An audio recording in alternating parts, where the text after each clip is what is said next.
Welcome to the daily practice sheet discussion of 15th of October 2022. Guys, today we have questions from General Studies Paper 1 Geography section, General Studies Paper 1 Society section, then General Studies Paper 3 Economy section, Environment section, and then General Studies Paper 4. So I'll give you a brief background of each of the questions, and we will also discuss all the questions in detail. So let us start with the very first topic, okay, on article which came yesterday, today in the newspaper. Okay, don't ignore the role of women in the livestock. Okay, don't ignore the women livestock farmer. Okay, so this is a very important article. Okay, so there are some points in this article. However, directly from the exam point of view, how can you relate this to your syllabus? Okay, so this article basically talks about that we have to recognize the role of women livestock farmers. Okay, women livestock farmers. So what are livestock farmers? Livestock farmers are farmers who are engaged in basically animal rearing, and in that the role of women is basically sometimes, okay, not recognized. In that context, I have framed a question. Let us read the question first. Discuss the significance of livestock in achieving inclusive growth in India. So what I have done is that I have linked this women livestock farmer to the concept of inclusive growth, Okay, so let me briefly explain you the concept of inclusive growth. Guys, inclusive growth is directly, okay, a topic mentioned in your syllabus. So inclusive growth is a growth which is a broad-based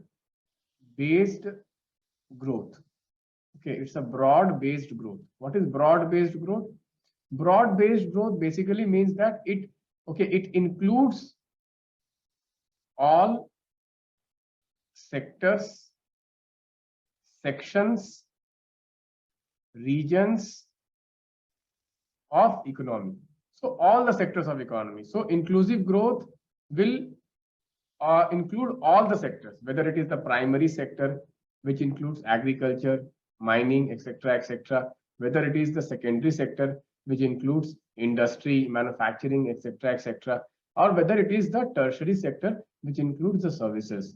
It also includes all the sections of society, whether it is women, whether it is men. Okay, it will include everyone. And it will also include every regions of the society or country. Okay, not just like in the cities, but also in the rural areas. So I believe everyone is clear with the concept of inclusive growth. So inclusive growth, it is said that it is not just the process, but it is also an outcome. This means inclusion should not be only in the process. For example, here you see women livestock farmers. So women are engaged in the process of animal rearing, but still they do not have the share in the output or outcome. Okay, we'll see why. When we read the editorial. We'll see why. And then we will come to this question and we'll try to answer this question in depth. Okay. So inclusive growth, concept of inclusive growth is clear. Okay. I hope concept of inclusive growth is clear to everyone. Okay.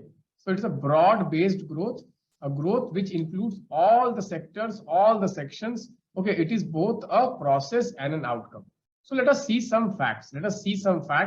Which this editorial, every day I'm giving you a lot of facts. I hope you are noting down those facts, because these facts are like gold, which you can use in your answer, and that will improve, okay, your marks. Okay, so you can see here, it says that first of all, fact related to animal rearing, that animal husbandry or animal livestock rearing, okay, it contributes 5% of the national income. It's a very huge number, guys. It's a very huge number. Just imagine 5% of the GDP is coming from animal rearing only. So you can write here animal rearing, 5% of the GDP. Let me just give you a facts.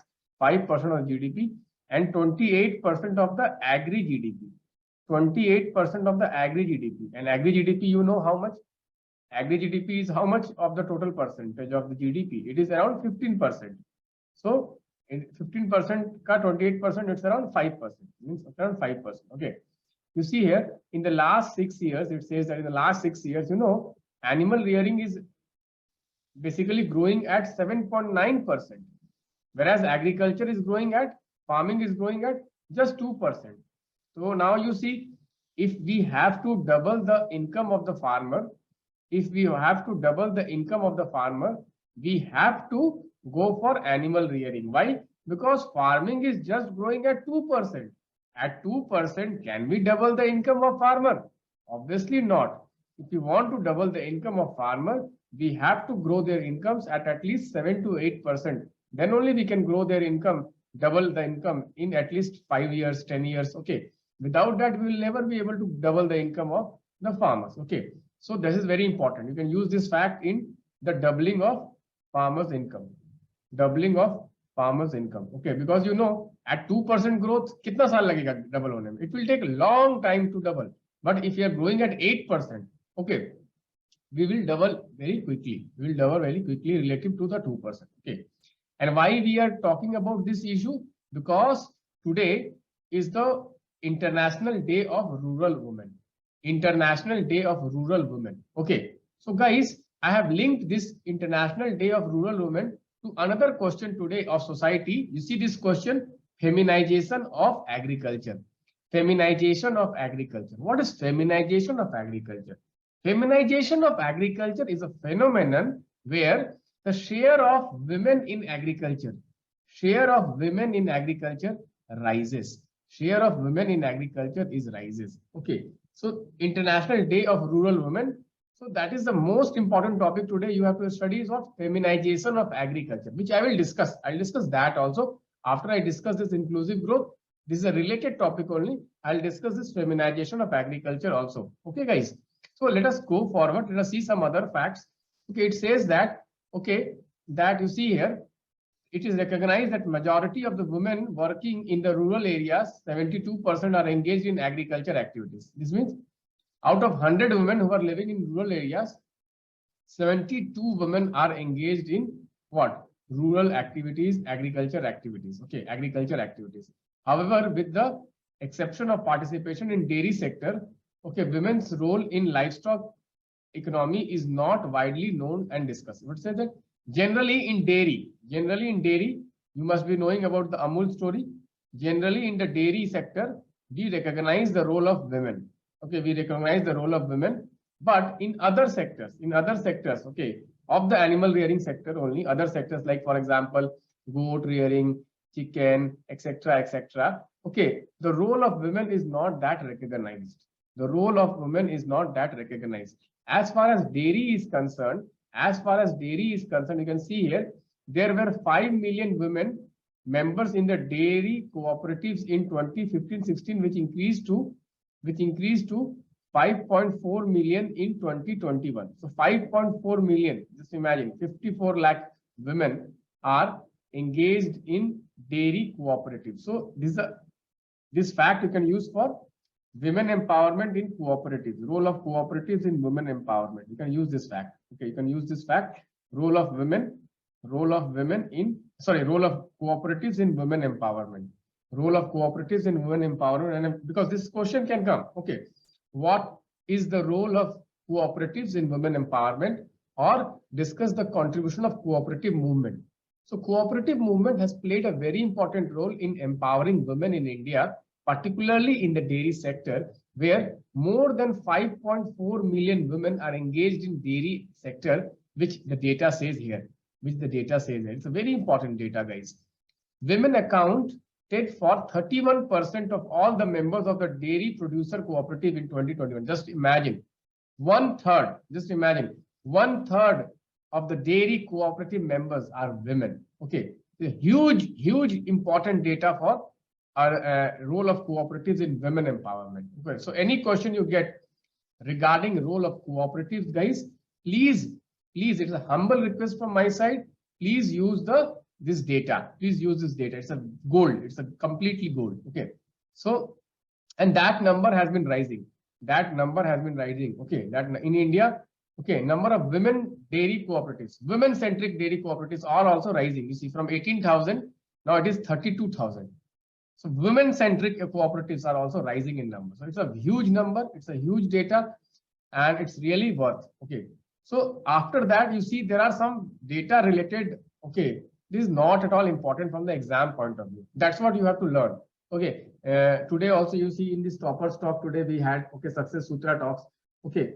So you can read editorials on your own also, not a problem. But the point is you should be smart enough to know what is the fact which we should read, what all things we should read, and what all things we should not read, which does not add much value. So he has, and now that the article gives a lot of data, how much time women is investing in animal rearing, this, that. Okay, so those data are not important from the exam point of view. Those data are not important from the exam point of view. These are not example from the exam point of view. Okay, let's see further. Okay, so a lot of data they have given, because this article has been written by Indian Statistical Institute, Bangalore. Okay, so obviously their focus is more on data oriented. Okay, so that is not very important from the exam point of view. However, we have to understand the significance of the role played by women in the livestock sector. Okay, so it says that 12 million rural women were workers in livestock raising as estimated based on employment survey 2011-2012. So 12 million means 112 million means 12 lakh, 120 lakh. Okay, women. They are working in what? They are working in livestock. They are working in livestock. Okay, livestock sector. Okay. Now you see, however, with the augmented definition, okay, of exactly how many women are working. So around 49 million women are working in livestock. Okay. According to some definition, there are 49 million, around 50 million. Okay, around 50 million. Okay, 50 million. Okay, means 5 crore women are working in the livestock sector. It's a very huge number. It's a huge number. Okay. So you see, then they are doing some time survey. That is not at all important. Okay. Then what is important in this article, you see here, they have mentioned that national livestock policy. Guys, if you are following the daily practice sheet discussion, just if you remember on the day of Vijayadashmi, you can go and you can see the Vijayadashmi day. Okay, in DPS, I have discussed this livestock policy in detail. Livestock policy in 2013.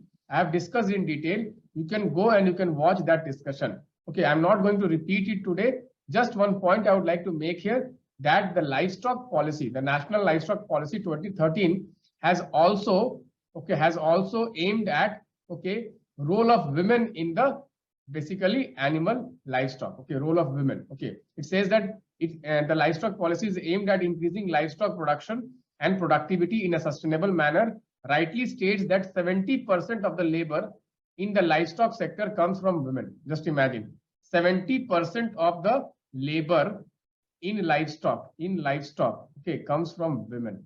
Gold, this is super gold data. You can use this 2013 policy, National Livestock Policy, National Livestock Policy, NLP. Okay, 2013.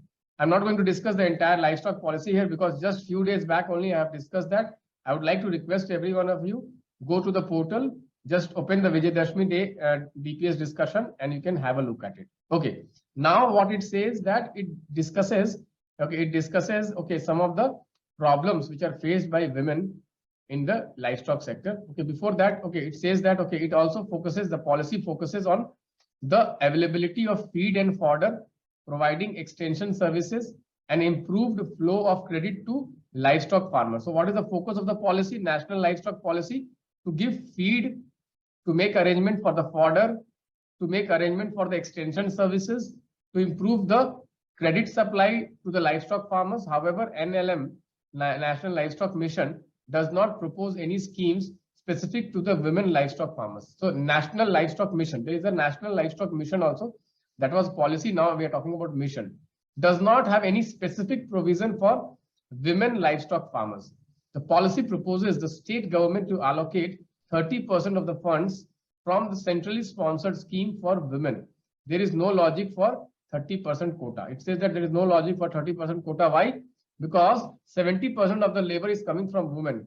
Then why are you just allocating 30% of the fund for women? Okay, so that is a point which we can highlight in our answers. Now let us come to the problems faced by the women livestock farmers.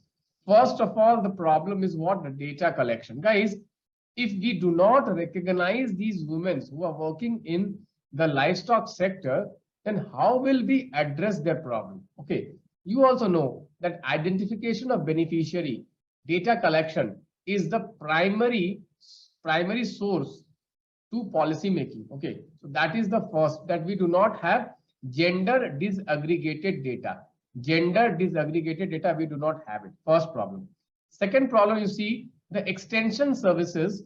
Okay, extension services means the kind of technology, the kind of know-how, okay, which the agriculture scientists, okay, they go to the villages and they disseminate these knowledges, okay, and knowledge in the rural areas. Okay, so the extension services does not take into account women farmers. Okay, does not take into account women farmers, and it shows some data that 80,000 farmers have been trained, but there is no data that out of 18,000 farmers, livestock farmers, how many were women? There is no data about that.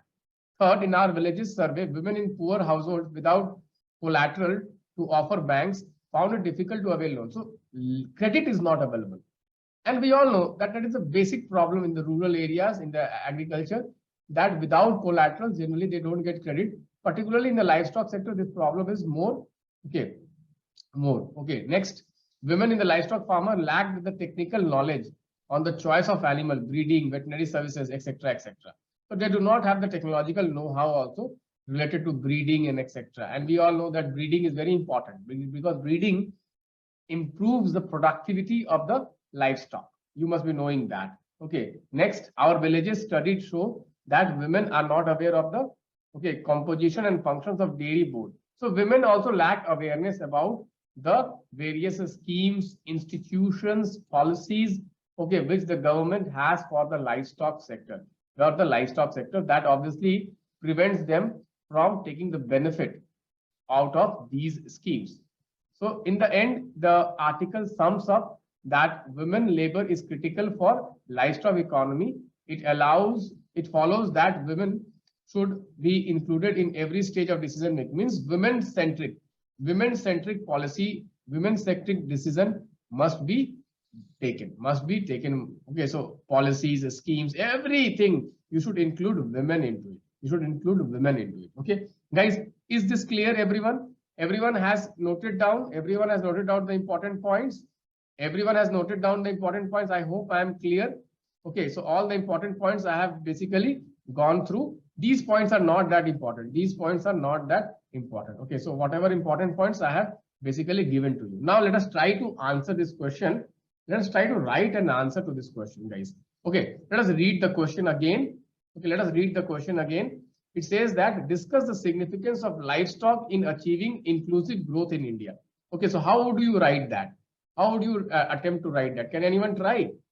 Okay, let me just try. Okay, then I will take your opinion also. Okay, so what I will do, I will start writing that. Okay, what I can do is that I can start with the livestock sector. Okay, significance of livestock sector. I can start with that. Okay, so introduction, what I can do, I can start with the significance of the livestock sector. I can say that livestock sector contributes, okay, 5% of the GDP and around 28% of the agri GDP, and therefore livestock is an important sector of the economy. Further, what I will say, further, okay, around 70% of the labor, okay, comes from women. Okay, further, extra point, we'll write extra point. Most of the farmers who are engaged in the livestock are small and medium farmers. And you must be knowing that, okay, out of all the farmers in India, 86% of, okay, the land holdings belong to small and medium farmers. You must be knowing all this. Okay, so like 86% of the farmers are basically small and medium farmers. Okay, so most of the livestock is done by generally small and medium farmers. Particularly livestock is also important for landless farmers. So generally many farmers who do not have any land. Okay, land is a very precious thing. Okay, So many communities, they don't have any land. For example, generally you see in the rural areas, scheduled caste, okay, they do not have any land generally. Okay, so among these communities, okay, livestock farming is very popular, and livestock farming is very important for them. Okay, so you see all the vulnerable sections of the society, whether you take it women, whether you take it scheduled caste, scheduled tribes, whether you take it small and medium farmers, okay, all the vulnerable sections who face the burden of poverty, who face the burden of unemployment, who face the burden of hunger, etc., etc. Okay, all of them are dependent on livestock. All of them are dependent on livestock. Thus, we can conclude that livestock plays a very important role for inclusive growth. For inclusive growth, because you can write one line also. We can write, okay, inclusive growth is a growth which is a broad-based growth which includes every section of the society. Particularly, it emphasizes upon the inclusion of vulnerable sections of the society. I hope I am clear. I hope I am clear. Okay, guys, anyone has any doubt in this? First answer, anyone has any doubt? Okay, anyone has any doubt in the first answer? Anyone would like to add something here? Anyone would like to add something here? Go on, please. Yes. Boliye, sir. In the end, while concluding, we can write any government scheme, especially in livestock sector, like Matsya Sampada Yojana or any other scheme which is helping the horticulture or livestock. Horticulture? Livestock का बात हो रहा है, horticulture कहाँ से आ जाएगा? Livestock would come in, right, sir. There any specific scheme for livestock, sir, that we can include? हाँ, लिखो ना, National Livestock Mission लिखो, National Livestock Policy लिखो. Okay, talk Right. about National Livestock Policy, talk about livestock. You can say that National Livestock Policy 2013 also gives emphasis on women, also gives emphasis on small and marginal farmers. Small and marginal farmers. Okay, we can say this. We can say Right. this. Okay. Anyone else has anything to say? Sir, sir, can we include the case study of that Anand Corporation? हाँ, एकदम That, super, very good. I forgot that. Very good. You can write a dairy example. You can give. You can give, for example, dairy. For example, dairy sector. Amul has led to empower. This fact can come handy. This fact can come handy. Okay, this fact can come handy. Also, sir, that sir, SHGs have been now means SHG groups have been involving more in the dairy sector, and they have been able to raise the social status also. हाँ, ठीक है, वो लिख सकते हैं. We can write all this. But dairy sector example, we can give one case study. We can take case study. We can take in this answer that as a case study, women have played a very important role in the livestock sector, and in return, women have got benefited. Their incomes have increased. Poverty has reduced. An example is Gujarat Anand. Example is Gujarat Anand. Okay, dairy sector. Very good. Very good. Okay. So anyone has any other point to say here? Okay. Anyone has any other point to say here? Please go on, sir. If anyone has anything to add here, you can go on. So how to do that? What we have inclusive growth, and we have livestock, and we have to merge them. So livestock के बारे में हमने दे दिया information. क्या दे दिया हमने कि livestock बहुत important है. It has 5% of the GDP, 28% of the agri GDP. Livestock includes women. Livestock includes small and marginal farmers. We have some facts also to give. We have a lot of facts also. Landless farmers. Okay, scheduled tribe, scheduled caste. Okay, so all the vulnerable. You see, I have taken all the vulnerable sections of the society. Okay, landless farmers, scheduled tribe, scheduled caste. Okay, so they are engaged in livestock. Okay, so you can write with this. You can write a very good answer. Yeah. Sir, also, sir, the byproducts of the livestock sector means that waste materials are now being, sir, for energy, meeting the energy. Sir, that is okay. That is okay. But we have to limit ourselves to inclusive growth. Okay. Okay, sir. Okay. We are not discussing here significance of livestock. Okay. We're not discussing significance of livestock in general. Our focus of the question is how livestock leads to inclusive growth. That's it. It's a 10 marks question. You don't have the liberty to write something which is not being asked in the exam question. Okay. So let me go to the next question, guys. Next question, related question. I have framed a very beautiful question. I have framed. Let me read the question for you. Okay. So मेरे को question पढ़ने दो. Question है क्या? What do you understand by feminization of agriculture? What do you understand by feminization of agriculture? Please explain. Okay. So let us try to explain what is feminization of agriculture. So feminization of agriculture, in simple words, is what? A layman term. Okay. Proportion of women in agriculture, okay, rising in comparison to men is feminization of agriculture. Simple. Simple.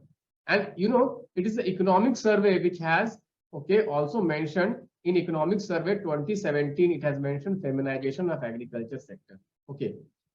Let me give you some facts. Okay.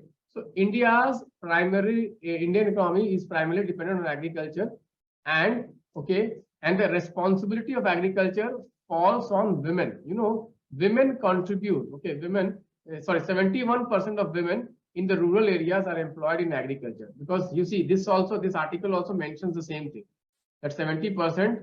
You see, this article also mentions the same thing somewhere. 70%, 72%. You see, to be precise, 72% of women in rural areas are involved in agriculture. This mentions 71%. Means this data is correct. This data is correct because two different articles corroborate the same fact. So this fact you can use. 70 to 72% of women are engaged in agriculture. Just imagine. This means Indian agriculture is okay already feminized. Okay. And what is happening? Let me tell you why this women in agriculture is rising. Let me give you a very detailed explanation of that. Guys, what is happening?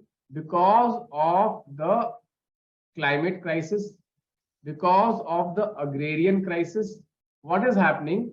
The agriculture incomes have declined and men are migrating to urban areas for better incomes. So what happens? Suppose someone has a small 1 hectare land, okay, 2 hectare land, and they are basically doing agriculture. But suddenly what happens? Suddenly, because of climate change, okay, their flood will happen, or drought will happen, or hailstorms will fall, and their crops will get destroyed. Okay, and they have to basically go look for some other job. So what happens? The men, they migrate to cities in order to get some job and some income, and women are left behind to take care of agriculture. Women are left behind to take care of agriculture. This phenomenon is called feminization of agriculture. So feminization of agriculture is happening not by choice, but by compulsion. So that is the some concern. We have some concern. ऐसे तो क्या होगा? Suppose more and women are working, that's a good thing. Okay, but here the problem is what?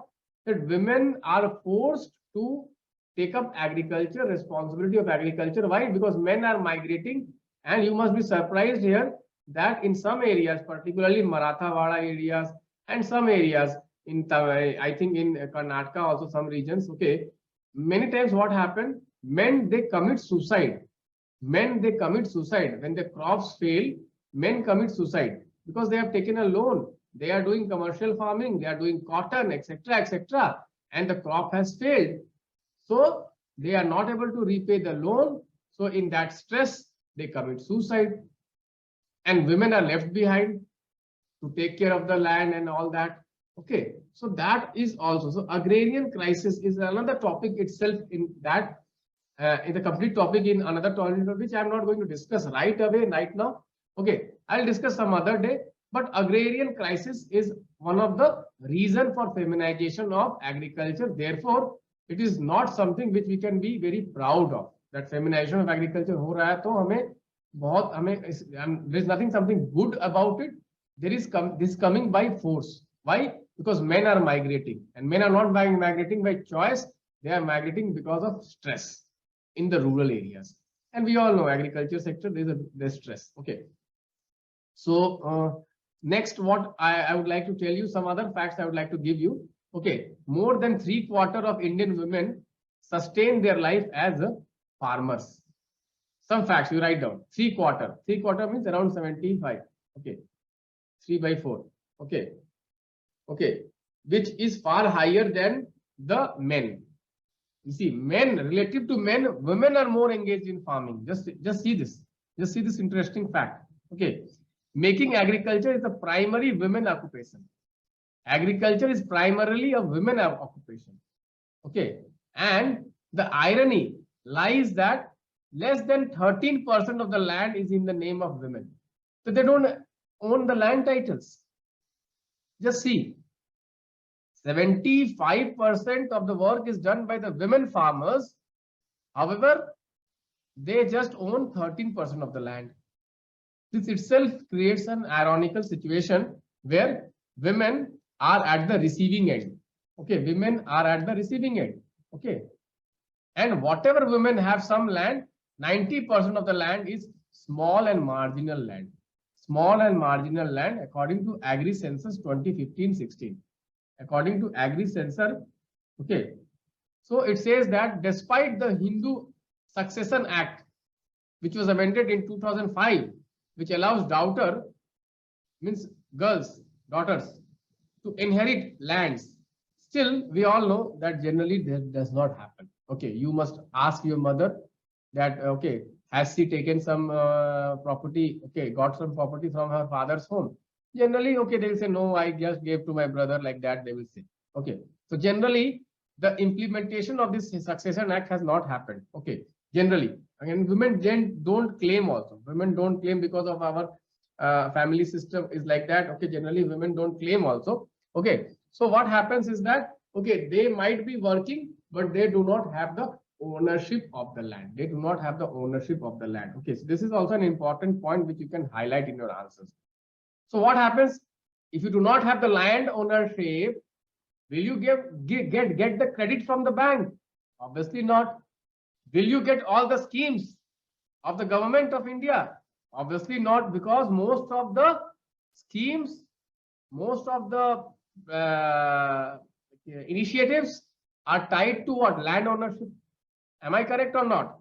Okay, are you following this or not? Okay, are you following this or not? Okay, so that's the problem. That's the problem what women farmers they face. Okay, so they do not have any autonomy. Without titles, women have no access to credit. They don't have access to subsidy. They don't have access to government programs, seeds, irrigation, fertilizer. You call it and it is denied to them.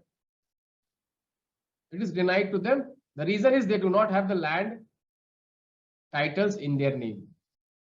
And we all know that without all these investments, suppose some women who have the land also, they are working on that land, the productivity of the land is not increasing because we are not investing. So investment in those fields where she is working does not happen. And when there will be no investment, there will be no productivity. It is as simple as that. So due to the small land holdings, these women farmers are also not able to produce large scale and harness the benefit of economies of scale.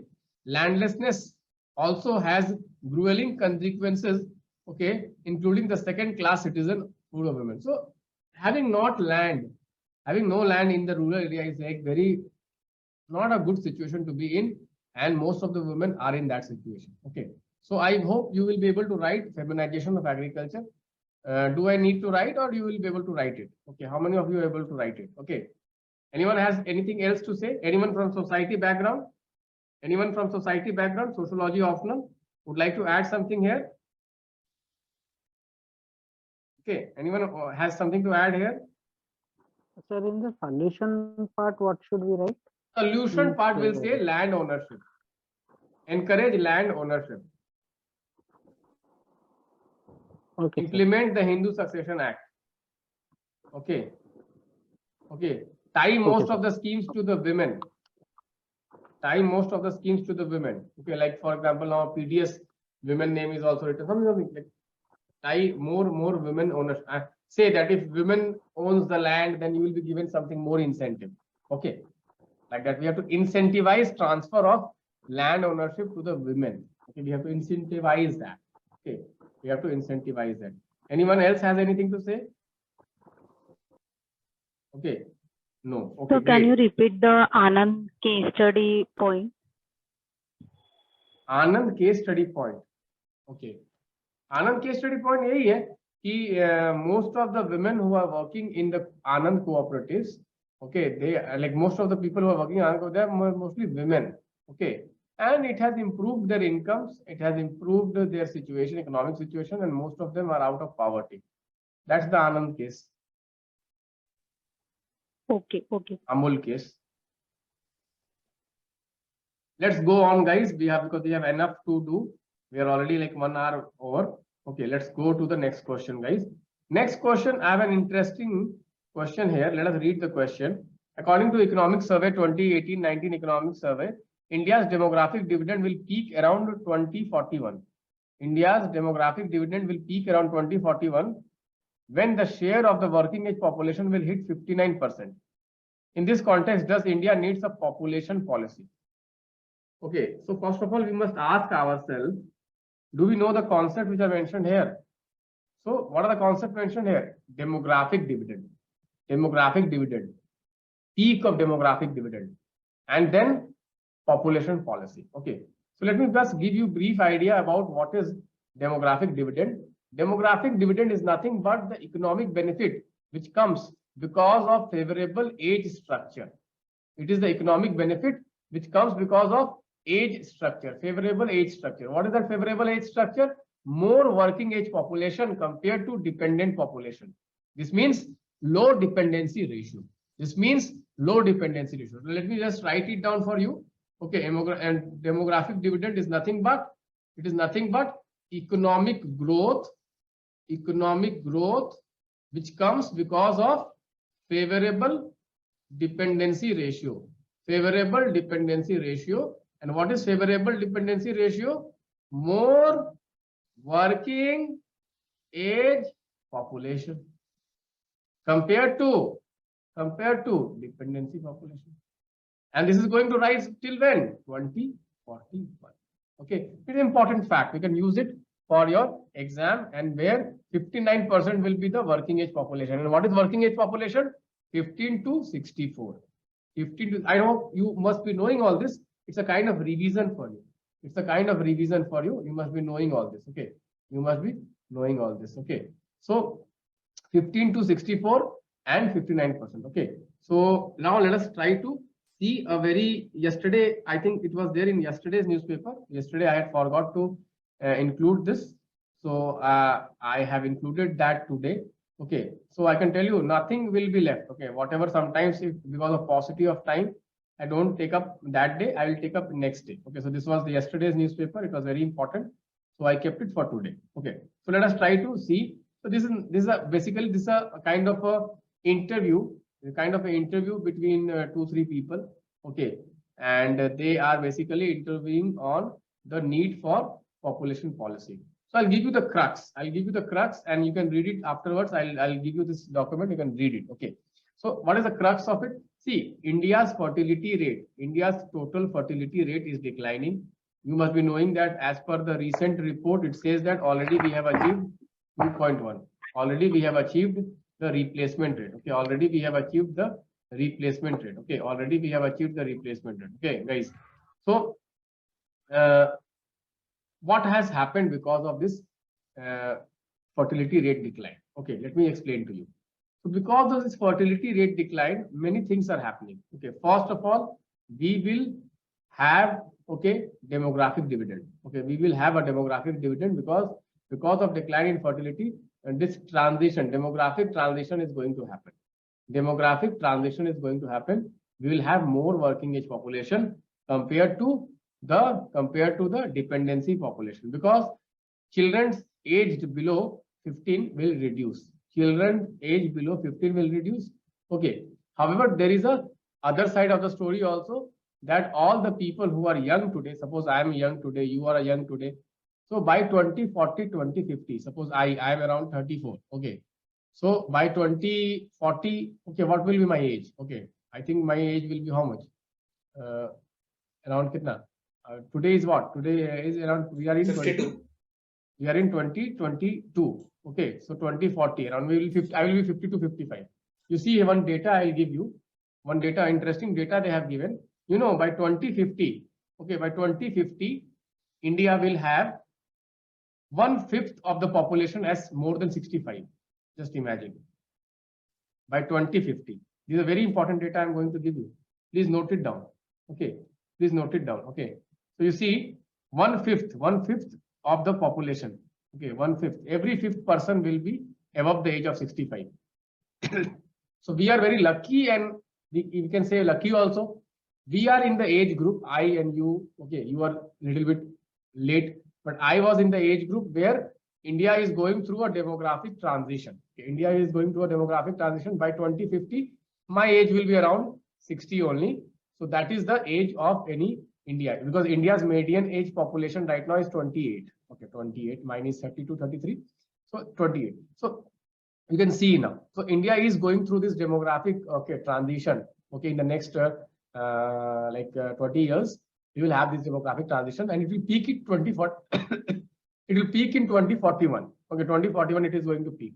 So matlab abhi jo next 20 years na, we have an opportunity. We can become a developed nation. That is why Honorable Prime Minister has given us a target to all of us, okay, particularly the industrialists, to become a developed economy by 2047. Because if we fail this target, okay, he has already given many targets, okay, but if we fail this target, India will always remain in a middle income trap. Let me give you this word. You can write down middle income trap. What is middle income trap? Middle income trap is a trap where the incomes of the country will never go to the level of high income. Okay. So obviously, if you do not become rich, okay, if you do not become rich when you are young, can you become rich when you are old? Obviously not. Because old people are what? Dependent people. They do not earn. They are dependent on pensions. Okay. So this can apply to the country also. Like for you, whatever you can earn when you are young. When you grow old, you cannot earn anything. Okay. Similarly, for a country, when can country become a developed country? When the majority of the population is young. And that is now.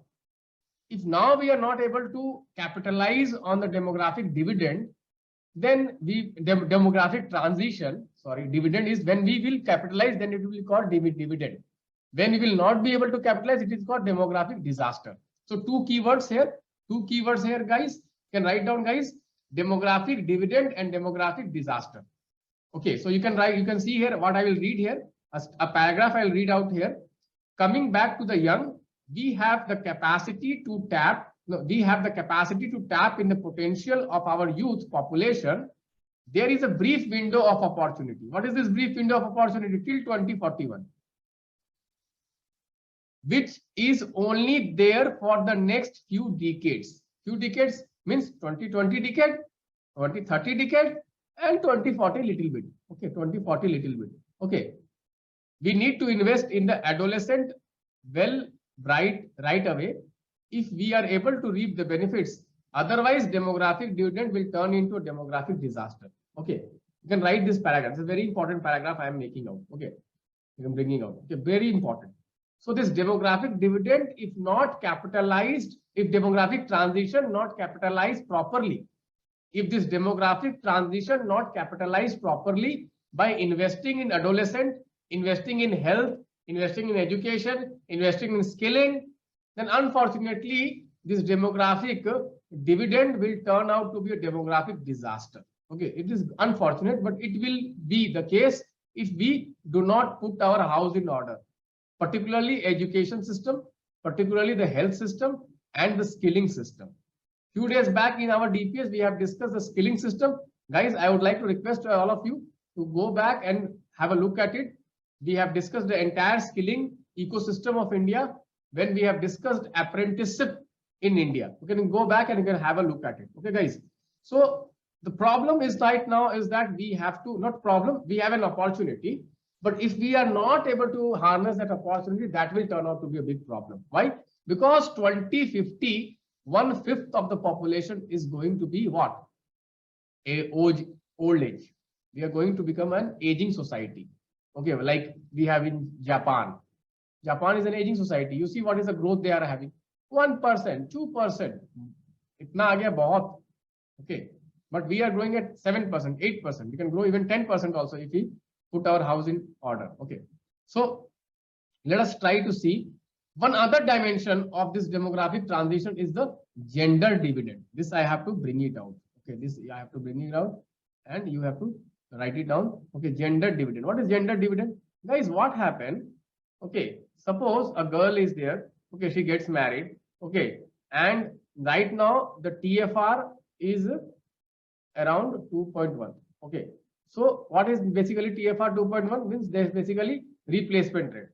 So now, okay, the women are giving birth to less number of child. Okay, so if you are giving birth to less number of child, okay, so she is free to work now. Previously, if you are giving birth to 4 or 5 children, you cannot work. Okay, because of the pregnancy. Okay, so here, okay, if you have just one child or if you have just 2 child, okay, you can have a career for yourself also. Okay, so this opens up an opportunity for the economy where women can work, women can be formally employed. Okay, so the women have, okay, opportunity. Gender dimension of the demographic transition, we have to also harness it. And for that, what we have to do? We have to improve our labor force participation rate for women. Labor force participation rate for women. Guys, you must be surprised to know it is disheartening. It is disheartening, but let me give you a fact. You know, in India, labor force participation rate for women is just 23%, which is one of the lowest in the world. On the other hand, it is around 50 plus for China and America. China, it is, I think it is 60, and for US it is around 56. Just imagine. China, it is 60, and where we are 23. Just imagine how much potential we have as an economy if we are able to harness this women power. We have a huge potential, but we have to harness this women power. For that, we have to increase the workforce, labor force participation of women, and for that we have to take care of many things. We have to stop the discriminating against women. We have to start educating girls. We have to start giving them equal opportunity. We have to create a safe environment. We have to create a safe environment. We have to create labor policies which are favorable to women, and enterprises which are employing women must be given some incentives. A lot can be done. A lot can be done, and we are trying to do, but still I think a lot can be done there by the government. A lot can be done there. So that point also you have to talk about the gender dimension. When women produce less children, then they have, okay, they have a time to contribute to the economy also if they get female employment. So female employment can rise. Okay, female employment can rise, increase. Okay, so ये वाला point भी आप लोग लिख सकते हैं. This point also you can write it down. Okay. Now let us come to the other side of the demographic transition, which is a very dangerous transition angle. Okay, not dangerous, but obviously a concern area. See, we are also going to age. Okay, by 2040 we will start aging. We'll start aging. Okay, after 2040 we'll start aging, and still our social security system is not ready to take up this burden of aging. Okay, because you see, government jobs are already declining.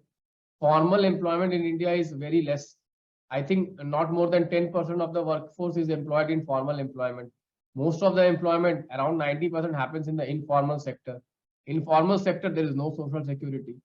So all this is going to become a huge area of concern for the future, and the government has to take, okay, note of it. And already government has started doing a lot of things in this concern, like social security. You see a lot of schemes coming out, Pradhan Mantri this and like Bima Yojana and all that. Okay, you should prepare that. These topics are going to be very important in coming UPSC examination, in prelims and in the mains. Okay, so see, China also is going through this aging process. China is also going through this aging process, and you know, because of their one child policy, they are facing the burden there. Why? Because aging population, parents, and there is only one child to take care of the parents. So sometimes it becomes very, okay, problem sum. You see, China's one-child policy has led to sharp reduction in the population growth. You see, China's one policy has led to sharp reduction in population growth, but now Chinese have a rapidly rising population of the elderly. Okay, you see, elderly rising, but children are not there to take care of elderly. So what will happen? You just imagine what is going to happen to them. Okay, it's a big concern for them. That is why they relaxed the one-child policy also recently, last 2 years back. Okay, 2 years back, if I am correct, it was in 2016 or 17 they have relaxed. Okay, so India has to also like take care of this. Okay, aging population. One more thing is that, okay, the issue of automation, So if you see why automation is picking up in the West, okay, because all Western countries are aging. You see, median age of, I think, Japan is 44. Median age of America is around 36. Median age of China is around 40. Okay, these might not be exact numbers, so you can cross check it, but this will be around what around this thing. Whatever I am saying is, I am saying from my memory, but it will be around that. Okay, whereas India's median age is around 28, 29. Okay, and so that is why you see thrust on automation in those economies are very high. Okay, so you see America, Europe, Japan, a lot of automation is happening, and even we can also adopt a lot of automation. And even if we are not willing to adopt, but you know technology, how it basically percolates. Okay, so a lot of that technology, a lot of that automation is going to come to India also. Okay, and it might replace labor. It might replace labor, and so automation has both sides. It has positive thing, it has negative thing also. What is the positive of automation? One of the positive angle of automation is that it will improve labor productivity. It will improve labor productivity. Okay, it is going to improve labor productivity. Okay, so you all know, few days back only we have discussed India's labor productivity is one of the lowest in the world. Compared to China, our labor productivity is, I think, one third of a labor productivity in China. Our labor productivity is 1/3 or 1/4. Okay, so if we adopt more and more automation, our labor productivity is going to improve. However, we have to see the employment issue also. But okay, automation is going to be really useful for an aging society. It is going to be really useful. So we have to be open to automation. Okay. Next, okay, what we have to say that it says that, okay, apart from automation, we have to also take care of, okay, old age. We have to take care of old age. Okay, so these are the issues which are discussed here. Now coming to, do we need a new policy? So first of all, we must know what was the old policy. Okay, can anyone tell me what was the old policy? Anyone knows what is the old policy? Okay, so India came out with a national population policy in the year 2000. So let me just give you a brief outlook of this national population policy. Two-child policy? Is it two-child policy? What policy? So two-child policy? No. Okay, so India came out with a national policy in 2000. It basically confirms what? It confirms voluntary and informed choice. That we will not say you produce 2 children, 4 children, 5 children. We will not say.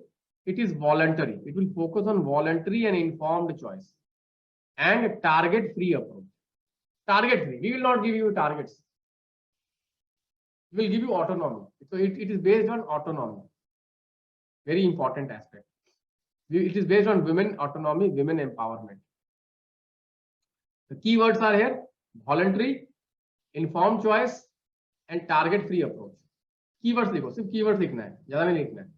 Voluntary, informed choice, target-free. So more education about contraception, maternal health, child survival. Okay, more we will educate, we will address maternal mortality, child mortality. Okay, if we address that, obviously population rate will decline, because generally people produce more. Why? Because they are concerned what will happen to my child and all that. Some issues of child survival is also there. Okay, so that was the reason. Old age, that like old times, that was the reason. Okay, now if we improve the child survival rate, okay, so obviously fertility will also decline. Okay, so that was the population policy. So what the author says here, that's why I came to this was to see what the author has said. the person says that, okay, what is wrong with the old policy? So it says that there is no wrong, there is nothing wrong with the old policy. You see here, what she says is this, it's a very important point she makes. India has already a very good policy, which was designed in 2000. So I wanted to just show you what was the old policy here. So already we have a very good policy, population policy, which was no target-based approach. It was informed choices. It was voluntary. Okay, it was based on women empowerment, and it has a positive approach rather than a negative controlling approach, a positive approach. Okay, so what we need to do is that we need to make some tweaks. What are the tweaks? Aging population. We have to add aging into it. Okay, we have to add aging into it. Aging means now that time aging was not a big concern. That time 20 years back, aging was not the big concern. Now we have to take care of aging also. We have to take care of aging also. So that's what we can add. That's what we can add in our population policy. That's what we can add. And as far as reproductive health is concerned, so family planning and all that we have to encourage. But we have to be in an educated manner. We have to do on an education manner. We have to educate.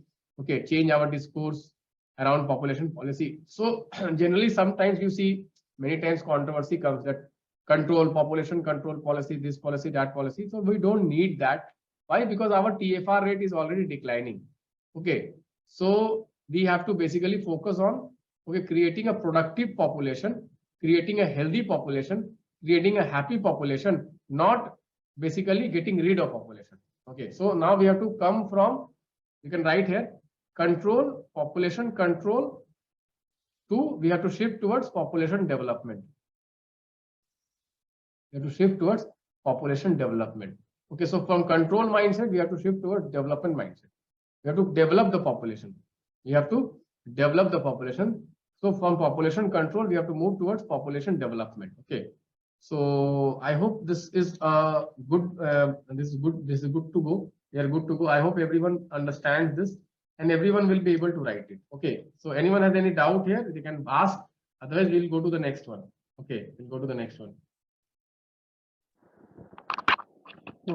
Sir, I have a doubt. So, like the population census, without the core data of the census, are these things possible, sir? Which scheme? Hello? Which scheme? So, no, sir, means the census, population census.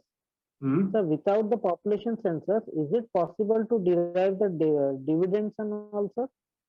Like the demographic dividends, whichever they are calculating and all, without any profuse data of the census. No, sir, no. The data means census nahi hai, but we are having na National Family Survey data. Many data we are having. Census to साल 10 साल में एक बार होता है, but census ही थोड़ी data है. बहुत सारा data हमारे पास ना. National Family Health Survey है, बहुत सारा data है. और population तो कोई भी निकाल सकता है. आपको fertility rate मालूम है, you can calculate the population. Okay, you don't need to conduct census for that to know the population of any country. Okay, chalo, then next, let us come to the next topic. See guys,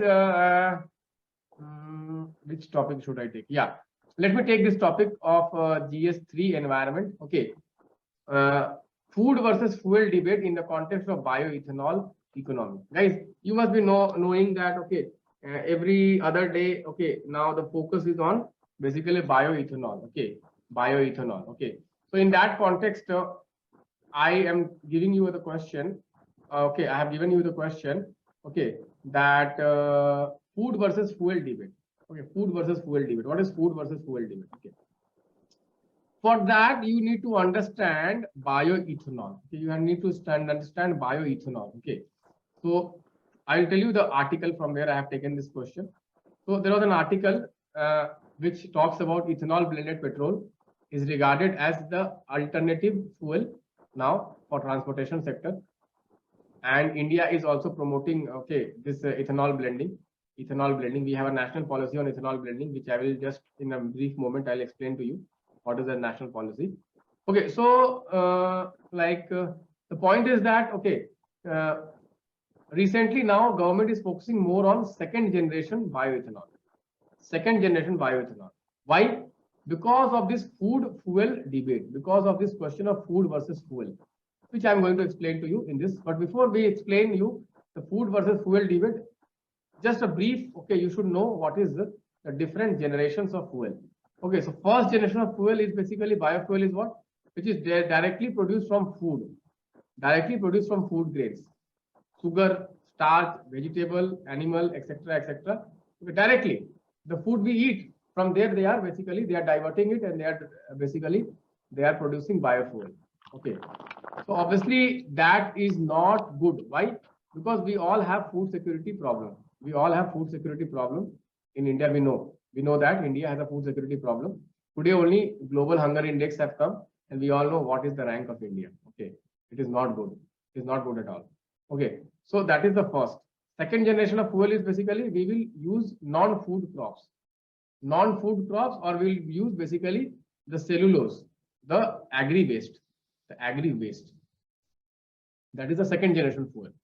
So till now we were focusing on first generation fuel. First generation fuel means sugarcane se.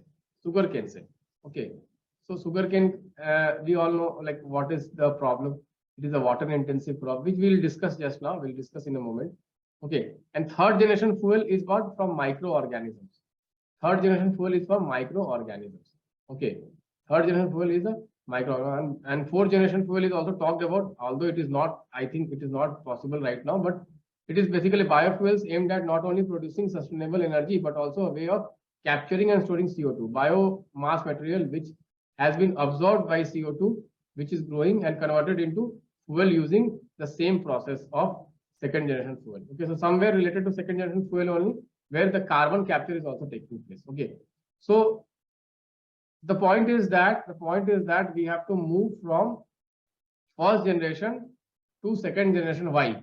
The reason is this food versus fuel debate. Let me just explain to you what is this food versus fuel debate. So we all know, guys, that India has, okay, one of the largest population of the world. We are going to trip China now. Okay, we are becoming the largest population, and we have a limited land. Okay, and population is growing, so food requirement is growing. Okay, so in this context, okay, if we divert the land, if we divert the crop for basically production of biofuel, what will happen to food security? Okay, and we all know that this sugar cane is a water intensive crop.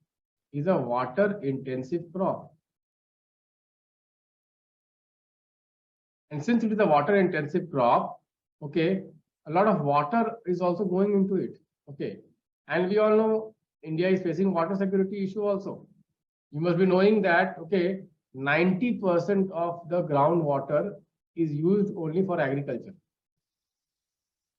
This is the fact. I hope you know that. If you don't know that, you can write it down. Around 90% of the groundwater is used for agriculture.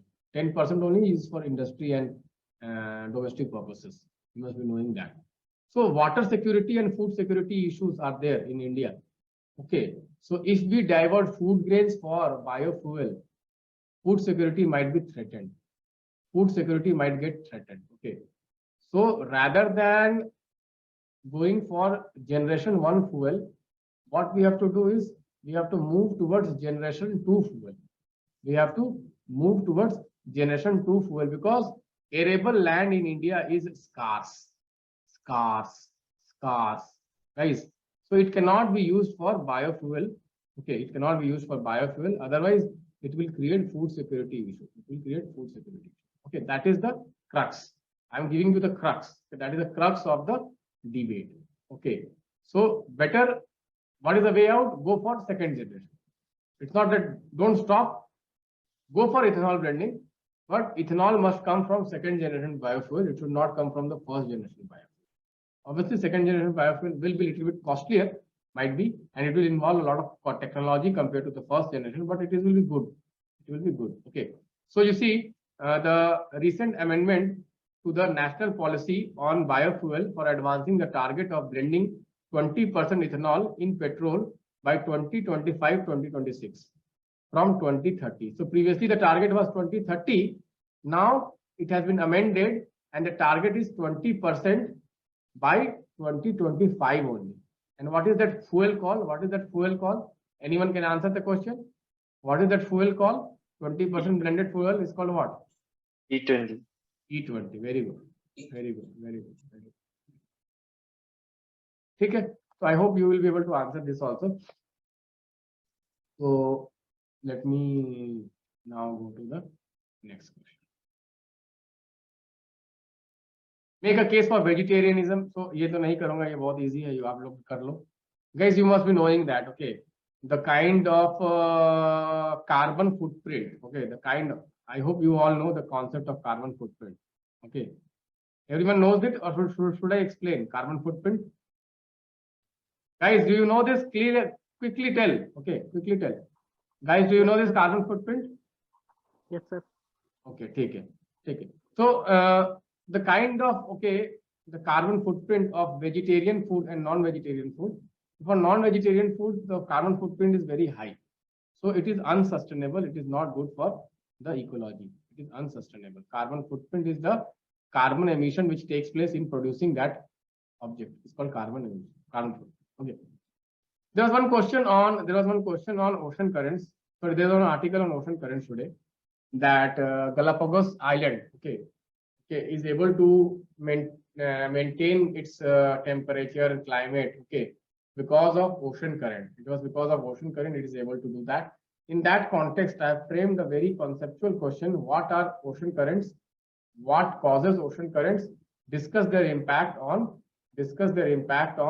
basically climate. Okay, discuss their impact on climate. Okay, so ocean currents are nothing but they are like a regular flow of water in a definite path and in a definite direction. So what happens? Suppose this is the ocean. Ocean current, basically they flow in a definite direction and a definite path. That is called ocean current. Okay, it's like a flow stream of water, okay, flowing in one direction. Okay, that is what is called ocean current. You must be knowing already. So what are the forces of ocean currents? Okay, so heating. What happens whenever there is a temperature gradient, like from polar regions, and we have one tropical region. So tropical region, it is heated water. Okay, so it is the warm water. Polar region is the cold water. So they will flow, okay, as per the heat gradient. Okay, one second, gravity. Third, you see wind. Wind also takes ocean current, because suppose wind is blowing, it will carry the water in this direction. Wind is blowing. Okay, the wind. And Coriolis force means Earth's rotation.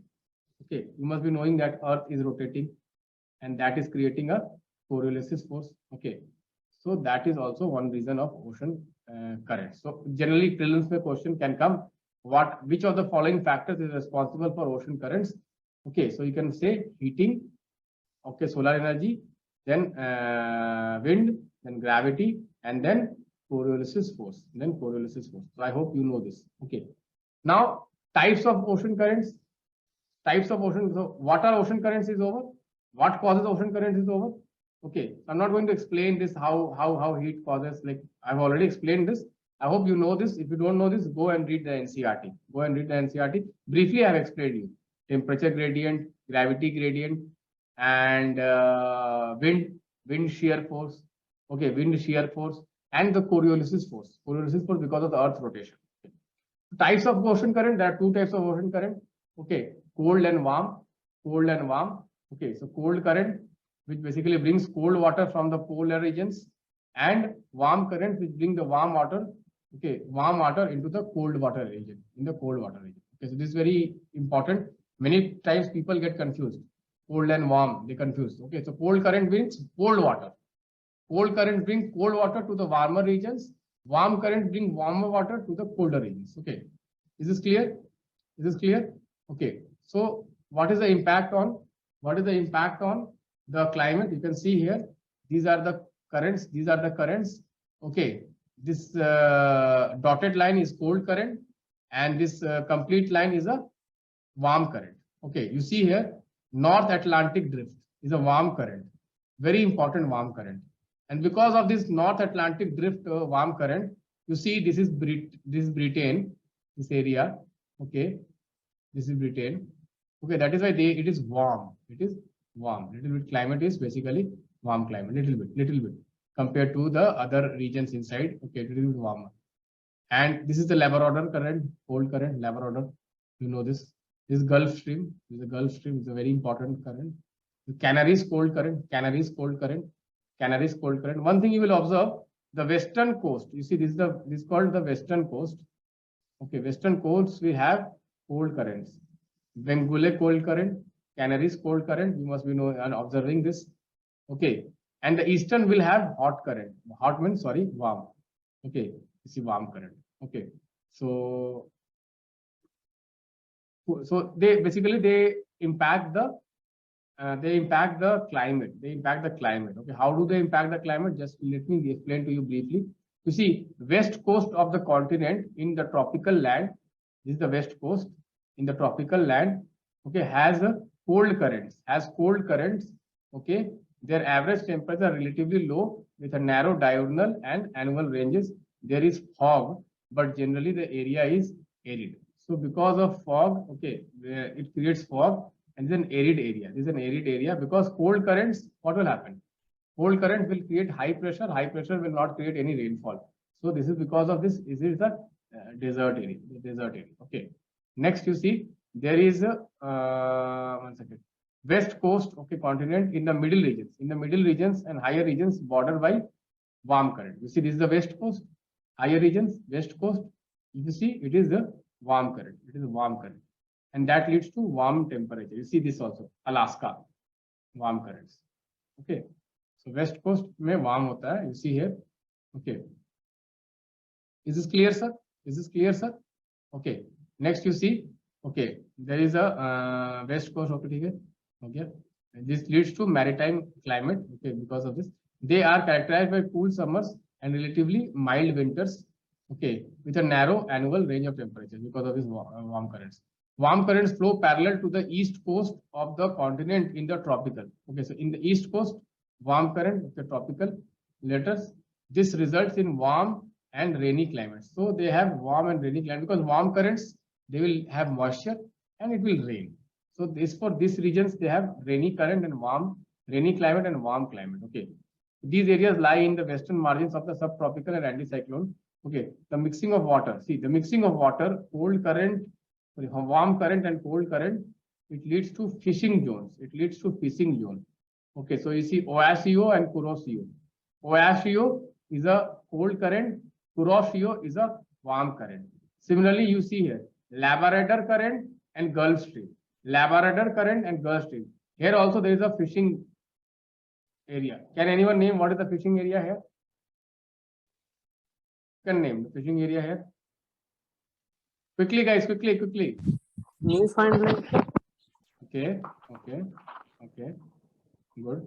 Okay. So all these areas, okay, all these fishing zones. Okay, these are fishing zones. So these are the impact. Okay, so I have given in the DPN today. You can go and see how it impacts the climate, how it impacts the rainfall, how it impacts the fog formation and fishing zones. Fishing zone. You can see here. It is called the Great. Okay, the Great Bank. It is called the Great Bank. Okay, cold Labrador current and the Gulf Stream leads to Great Bank. Okay, fishing zone. This is a Great Bank fishing zone. Okay, it's called Great Bank fishing zone. Okay, and Japan coast is called Oasio and Kuroshio. Okay, and desert formation also takes place, which I have already explained you. Cold currents leads to desert formation. Cold currents lead to desert formation. So you can just go through it. Sometimes UPSC can ask these questions. Okay. So with this, okay, I have one more question here for ethics from ethics. What is influencer marketing? What do you understand by influencer marketing? Okay, second question, discuss the ethical issues or fund utilization of the government. Okay. So guys, these days what you are seeing, okay, what you are seeing might be in the social media, okay, influencer marketing.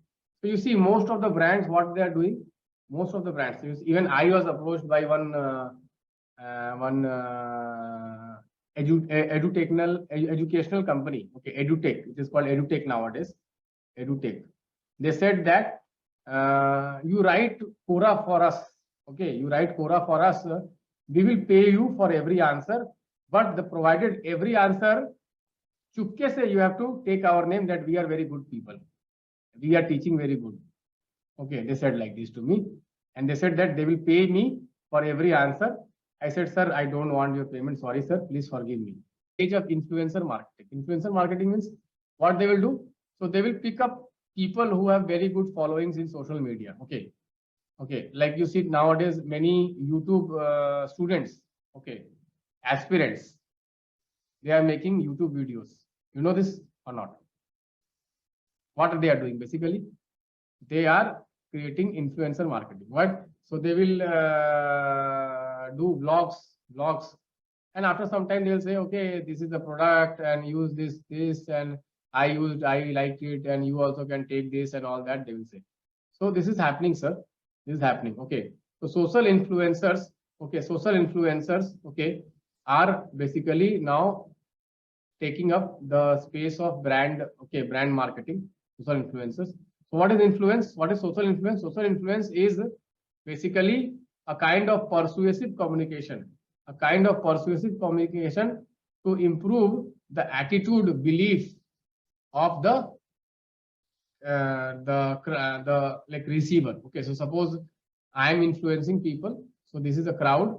This is my crowd target. So I am giving a persuasive message to change the attitude,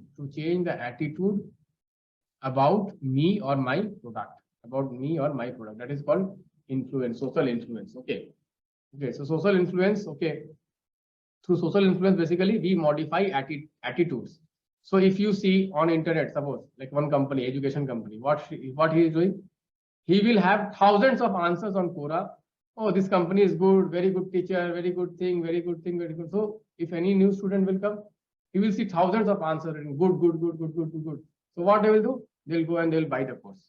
Okay. So this is happening like this. Okay. So it's not like complete advertisement.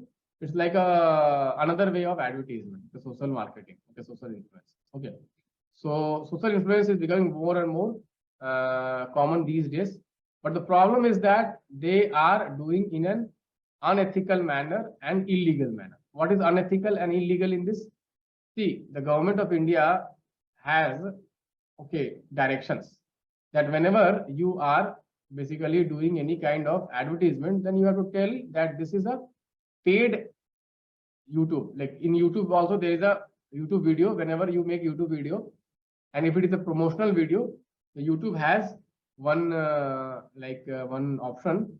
You have to click that option, then it will return promotional video. This video has promotional content. Okay, because the viewer should have the knowledge of promotional content, that he should know that this is promotional content. For speaking this, the speaker is getting some money. Okay, so generally this is not followed strictly on YouTube. That's the problem.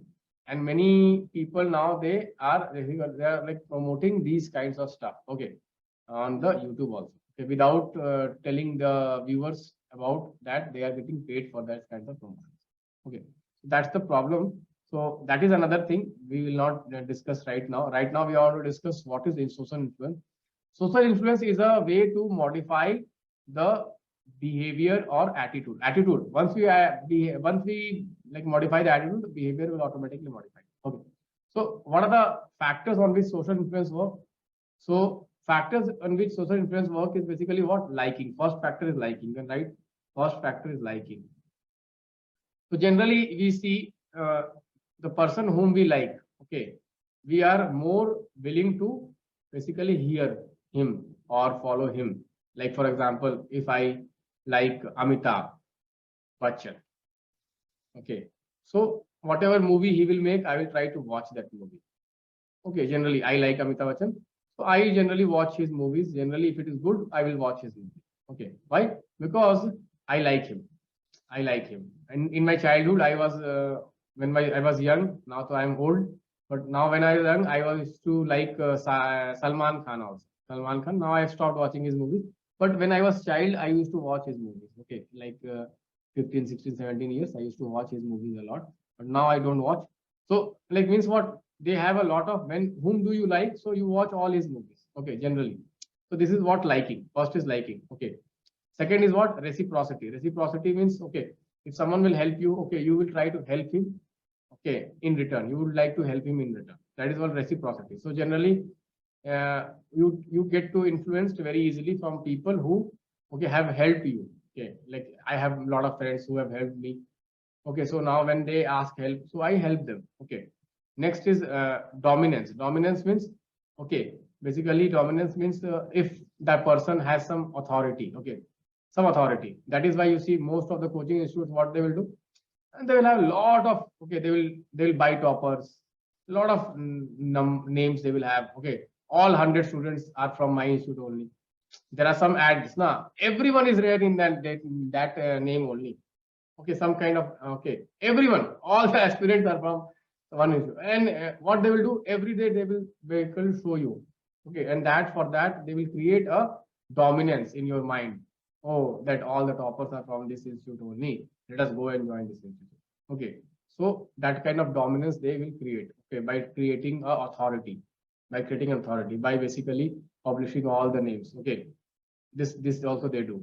Then physical attractiveness. Generally, we are attracted more to people who look good. Okay, so actors who are good looking actors, they sell more movies. You also know that. Okay, actresses who are good looking, generally we like to watch their movies. Okay, it's a common thing. It's not a thing. And last is scarcity. Scarcity means when something is in small supply. Okay, so generally we are more eager to basically buy that product. So generally you go to shopping mall, they'll say, okay, last one product. So people tend to buy it more, okay, when it is scarcity. Okay, so these are the basically the principles of basically influence. These are the principles of influence. Okay, guys. Next, last question. Let me just discuss the last question.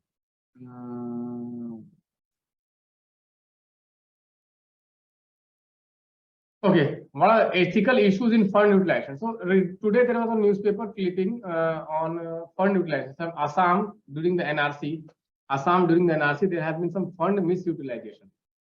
So what are the ethical issues in fund utilization? So wastage,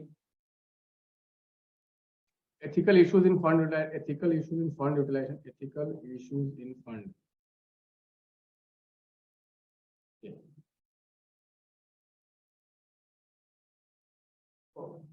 Utilization. So what is first is what?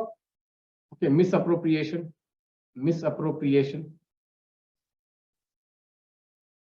Okay, fraud accounting.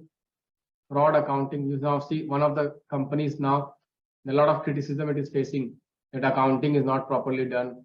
Like these days, the thing is going around. Okay, next, third is what? Inefficient, like wastage of money, wastage of resources, wastage of fund, inefficient use of fund.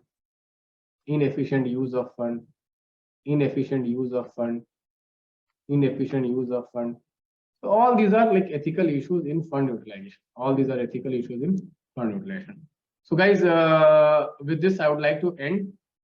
If you have any query, you can ask now. Okay, if you have any query, you should ask now. Sir, Okay. sir, in that influential marketing, can we quote the case study of Supreme Court, which had directed the actors and all not to endorse products like online gambling and all?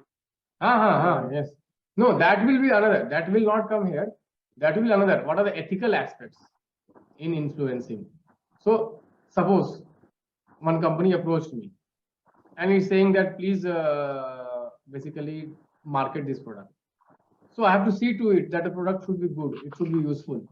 It should not be a product which is harmful. Okay, it is my responsibility. Okay, so without that, I should not endorse any product. So even celebrities, okay, they have the responsibility that whatever product they are endorsing, they have to be careful that the product is what? Useful product. The product is not harming, not dangerous product. So this kind of gambling products are obviously harmful for the people. Okay, so that's Like what. sir, Akshay Kumar had given down the endorsement of that Vimal and all after he. That is another point. Surrogate ad. That is called surrogate ad. Now in the new Consumer Act amendment, the new rules which recently has come, surrogate acts. Okay, there has been action taken against surrogate ads also. What are surrogate acts? So what they will do? Okay, suppose I am a liquor company. So what I will do? I cannot like market this my liquor. So what I will do with the same name, I'll bring out CD. Same name, I'll bring out some other things. Okay, like cigarette company, what they do, they come out clothing with same name, clothing brand or some brand. This is called surrogate ads. So it is not for selling. It is just for name. The public should see that thing. It is for just name to go. Okay. So that is what surrogate ad. That's what surrogate ad advertisement. Okay. So guys, anyone has any issue? Anyone has any doubt, any point? Okay, I would like to answer it. Anyone has anything to say? Okay. I think already 1.5 hours is over. Okay. Anyone has anything to say? How was the discussion? So thank you, sir, for the discussion. Okay. Anyone else has to say anything? Okay. Chalo then, thank you. Bye-bye. Take care.